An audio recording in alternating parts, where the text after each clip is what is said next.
Imagine taking a vast, sprawling library of data and trying to shove it all into a single, rigidly sized box. For years, this is how we've handled artificial intelligence memory. We gather up massive data sets and attempt to force them directly into a neural network's rigidly fixed active memory. This chart illustrates the breaking point of that strategy. On the left, we have a standard model maxing out at a 100,000 token limit. On the right, a modern dataset towering at 11 million tokens. The hardware simply lacks the RAM to bridge that deficit.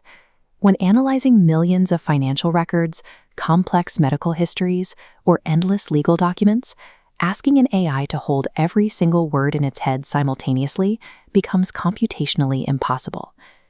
Feeding massive documents directly into a neural network's context window is an architectural dead end. Researchers at MIT CSAIL recognized this physical bottleneck and designed a structural workaround. They built what they call a recursive language model, or RLM.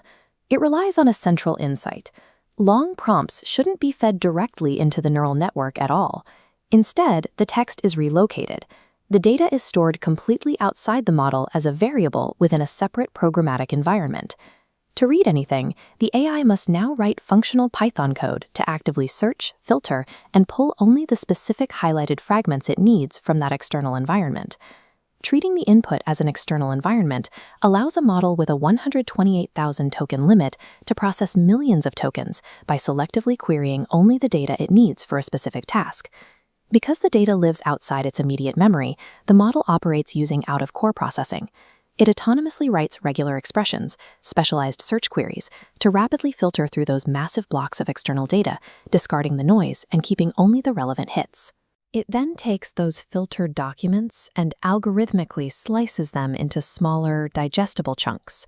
For the most complex queries, the model spawns smaller, identical copies of itself, recursive submodels tasked with verifying answers across these individual, separated text chunks. This shifts the primary engineering challenge from hardware memory constraints to the reliability of the model's own orchestration logic. When a model decides how to decompose a problem, it often makes mistakes. In the original RLM setup, these fundamental decisions are completely invisible to the human operator. The chain of failure starts quietly. The model writes a flawed search filter, or it selects an arbitrary boundary to chunk a text file. The physical consequence is immediate. A critical semantic unit of data is split directly in half.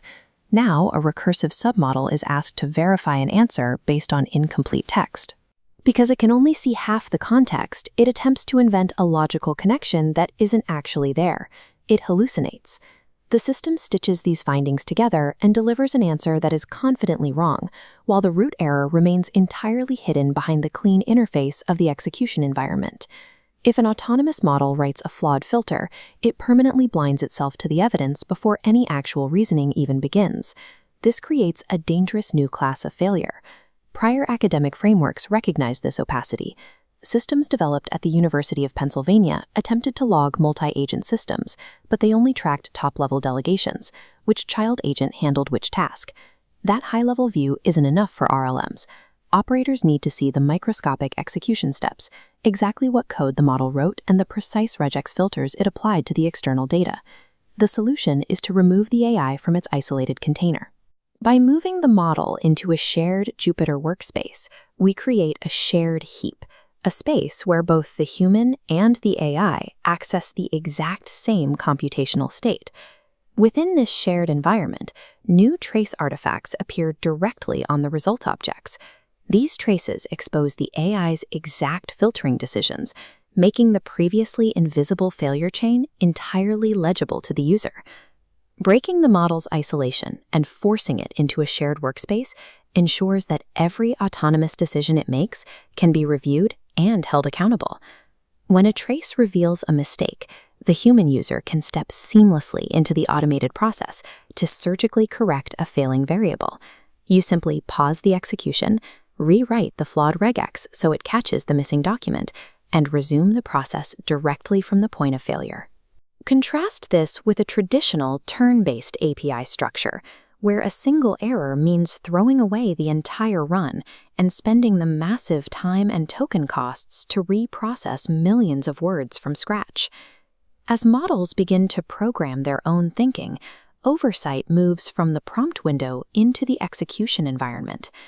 Managing these autonomous decisions requires shared workspaces and surgical collaborative debugging.